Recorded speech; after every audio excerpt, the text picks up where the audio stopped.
Hi there, I'm Kathy with kathysglutenfree.com. Let's make some delicious, nutritious food for everyone to enjoy.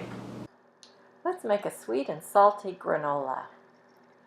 We'll start with some liquid coconut oil, add some honey, and then pour in a little maple syrup.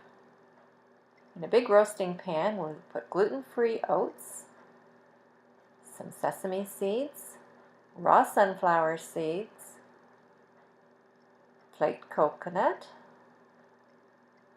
sliced almonds, some cinnamon, and sea salt.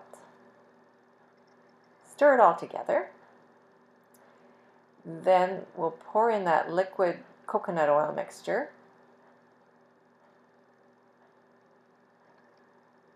Stir that all in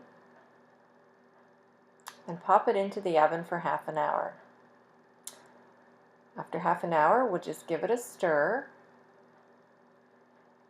and then we return it to the oven for another 15 minutes. After that, we turn the oven off, give it one more stir, but put it back to sit in the oven for another 10 minutes.